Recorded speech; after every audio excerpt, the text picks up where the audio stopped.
Hello everyone. तो कैसे हैं आप सब? आई होप आप लोग सब अच्छे होंगे और अपने एग्जामिनेशन की बहुत अच्छे से प्रिपरेशन कर रहे होंगे। मैं आ गई हूँ आप लोगों के लिए एक और नए वीडियो को लेके। आज का जो वीडियो है वो है MSc mathematics semester first complex analysis का जो पेपर है उसका एक ओल्ड क्वेश्चन पेपर का क्वेश्चन है और एक नेम्ड थ्योरम भी है। मतलब कि बहुत ही ज्यादा इंपॉर्टेंट क्वेश्चन है, एक इंपॉर्टेंट थ्योरम है। चलो स्टार्ट करते हैं आज का video. Poisson's integral formula, named theorem, theorem का नाम है पॉइजन इंटीग्रल फॉर्मूला, जो कि बहुत इंपॉर्टेंट है। लास्ट ईयर 2025 के क्वेश्चन पेपर में ये थ्योरम एज इट इज पूछ ली थी और क्वेश्चन ऐसे रहता है, state and prove the Poisson integral formula. आप लोग देख लेना भली से, लास्ट ईयर का जो पेपर है आप लोग का 2025 का कॉम्प्लेक्स एनालिसिस का, उसमें एज इट इज क्वेश्चन पूछा गया है, state and proof Poisson integral formula. चलो स्टार्ट करते हैं विद दी स्टेटमेंट। स्टेटमेंट क्या है? If f of z is analytic in a region containing the disc C colon mod of z is less than equals to r, then for z is equals to r e की power iota theta, r is less than capital R, we have f of r e की power iota theta is equals to 1 upon 2 pi integration 0 to 2 pi r square minus small r square divided by r square minus 2 r capital R cos theta minus phi plus r square f of r e iota phi d phi। Basically theorem की statement क्या है हम थोड़ी सी समझने की कोशिश करते हैं। एफ ऑफ जेड एक फंक्शन है जो कि गिवन है ना। एफ ऑफ जेड हमारा एक गिवन फंक्शन है जो कि एनालिटिक है एक रीजन में, जो कि जो रीजन है वो है डिस्क सी। ठीक है, मतलब कि एफ ऑफ जेड हमारा एक फंक्शन है जो कि डिस्क में वो एनालिटिक है। ओके, और डिस्क सी को यहां पे कैसे रिप्रेजेंट किया गया है? Mod of z is less than equals to r. तो हमें यह प्रूफ करना है कि अगर z की वैल्यू आर ई की पावर आयोटा थीटा होती है, जहां पर small r is less than capital R, then we have f of r e की power iota theta equals to this. ठीक है, इजी एंड सिंपल। एक f ऑफ z हमारा एक फंक्शन है जो कि एनालिटिक है एक डिस्क के रीजन में। तो f ऑफ आर ई की पावर आयोटा थीटा जो है उसकी वैल्यू ये होगी कि नहीं होगी जब z की वैल्यू आर ई की पावर आयोटा थीटा है। Okay, basically since f of z is analytic within and on the disk C, hence if z naught is a point within the disk, then by Cauchy's integral formula we have this। सबसे पहले हम लोगों ने क्या करा? सबसे पहले f of z हमें एनालिटिक फंक्शन गिवन है एक डिस्क में। ठीक है, हमें ये क्वेश्चन में दिया हुआ है कि f of z एक एनालिटिक फंक्शन है डिस्क C में। तो हम लोगों ने एक पॉइंट अज्यूम कर लिया z नॉट, जो कि डिस्क C में पॉइंट है। तो by the Cauchy's integral formula we have f of z not is equals to 1 upon 2 pi iota integration C f of z divided by z minus of z not dz। ये कहीं से कुछ नहीं आया है, ये कॉचीज इंटीग्रल फॉर्मूला है। Okay, बस यहाँ पर z नॉट है। z नॉट इसलिए है क्योंकि हमने जो पॉइंट अज्यूम करा है वो z नॉट है ना। बाकी ये as it is Cauchy's formula है। ठीक है, आगे बढ़ते हैं। The inverse point of z not with respect to the circle mod of z is equals to r is r not, r का square divided by z not का bar and lies outside the circle. Therefore the function f of z divided by z minus of r square divided by z naught का बार is analytic within and on C, hence by the Cauchy's theorem।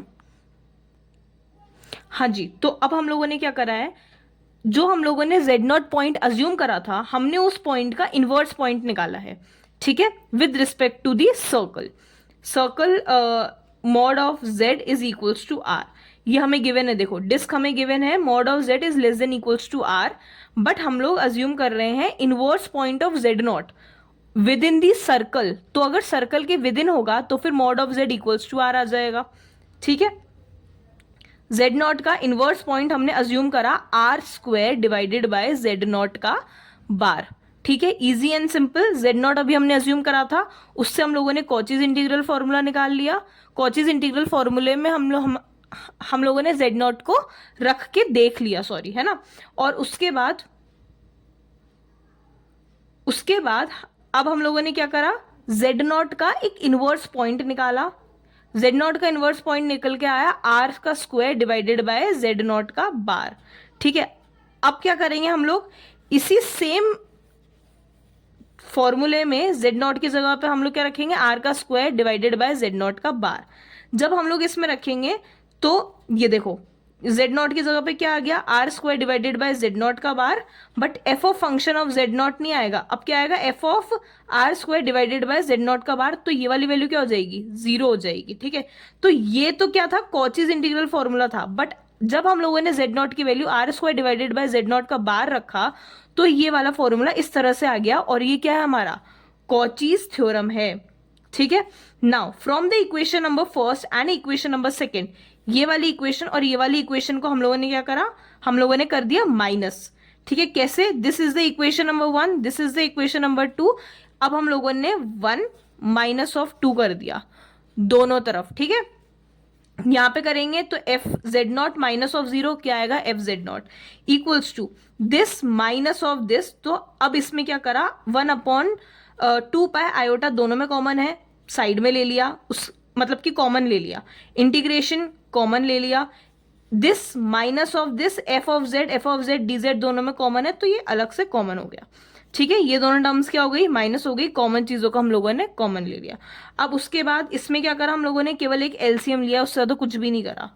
ठीक है, यहां पे भी LCM लिया, इसमें भी, ये देखो इसमें खुद में भी एलसीएम होएगा, है ना, और फिर दोबारा से भी एलसीएम होगा। जब इसमें खुद में भी एलसीएम होगा ना तो इसकी वैल्यू ये बन जाएगी। फिर उसके बाद इन दोनों में हम लोग एलसीएम लगाएंगे तो इसकी वैल्यू ये वाली निकल के आ जाएगी। ठीक है, now taking z not is equals to r e की पावर आयोटा थीटा। अब हम लोग क्या कर रहे हैं, जेड नॉट की वैल्यू ले रहे हैं आर ई की पावर आयोटा थीटा।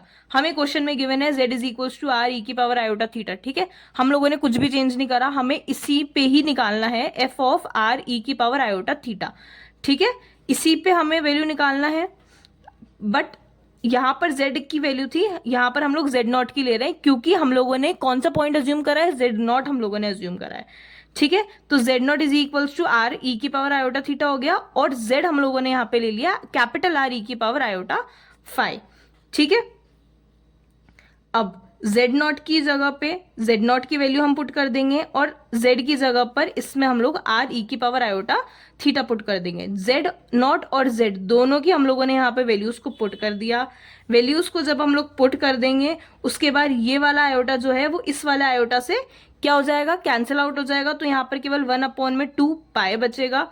उसके बाद ये वैल्यू जो है यहाँ पर ट्रिग्नोमेट्रिक, ये वाली जो नीचे वाली जो वैल्यू, मतलब जो डिनोमिनेटर में जो है, डिनोमिनेटर में जब हम लोग ट्रिग्नोमेट्री के ऑपरेशंस लगाएंगे तो फिर यहाँ पे ये वाली वैल्यू आएगी। ठीक है, अब आप लोगों के पास इतना टाइम नहीं है कि आप ट्रिग्नोमेट्री के ट्रिग्नोमेट्री के फॉर्मूलाज लगाना स्टार्ट कर दो। ठीक है, आइडेंटिटीज आप लोग लगाना स्टार्ट कर दो, तो कुछ भी मत करना, इतना दिमाग मत लगाना।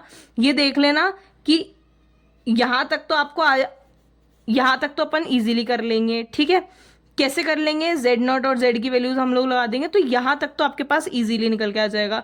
यहां पर आप लोग को क्या करना है, आयोटा आयोटा कैंसिल हो जाएगा। ठीक है, ऊपर की पिक्चर भी पूरी की पूरी कैंसिल हो गई, पूरी की पूरी, सॉरी, आयोटा केवल कैंसिल हुई है, पूरी की पूरी समझ में आ गई। देखो r square divided by r square minus r square as it is है, ये वाली चीज एज इट इज है। ठीक है, केवल ये जो चीज है इसमें हम लोगों ने ट्रिग्नोमेट्रिक आइडेंटिटीज लगाई है, तो इतना मत ध्यान देना, बस इसको ऐसे याद कर लेना कि ये ट्रिग्नोमेट्रिक लगाने के बाद ये आएगा। ठीक है, और यहां पर जो थ्योरम है ना वो पूरी तरह से खत्म हो जाती है। ओके,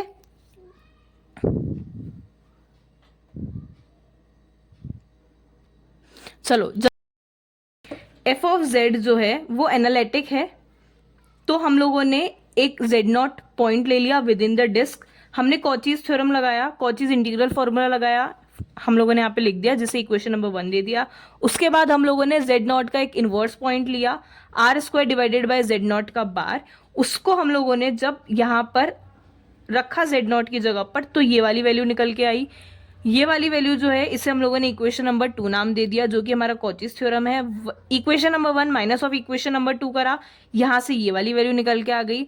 जेड नॉट की वैल्यू हम लोगों ने आर ई की पावर आयोटा थीटा रखी, और जेड की वैल्यू हम लोगों ने आर ई की पावर आयोटा फाई रखा।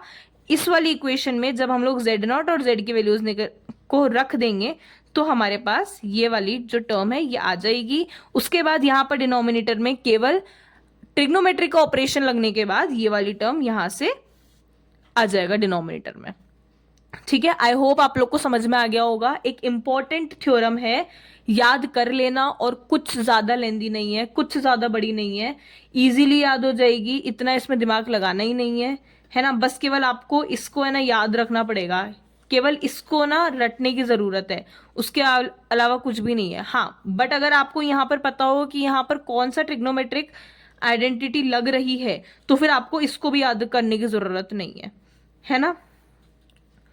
बाकी अगर आप लोग को वीडियो अच्छी लगी हो तो वीडियो को लाइक कर देना, चैनल को सब्सक्राइब कर देना, और all the best for your examination. कल आप लोग का एग्जाम है, अच्छे से पढ़ना, अच्छे से पेपर, आपको क्वेश्चंस आ रहे हो नहीं आ रहे हो, आपको पूरा का पूरा पेपर सॉल्व करके आना है। ठीक है, 3 घंटे मिलते हैं, बहुत टाइम रहता है पेपर सॉल्व करने के लिए। जो आ रहे हैं पहले वो करने हैं, और जो आपको नहीं आ रहे हैं वो भी आपको करने ही करने हैं, है ना। एग्जामिनर का पता नहीं है कहाँ पर कौन सा आपको वो ना नंबर दे दे, पास नहीं हो रहे हो तो क्या पता पास हो जाओ, है ना। तो सारे क्वेश्चंस करके आने हैं। All the best for your examination. I hope आप लोग को वीडियो अच्छी लगी हो, and thank you so much for watching and supporting me a lot.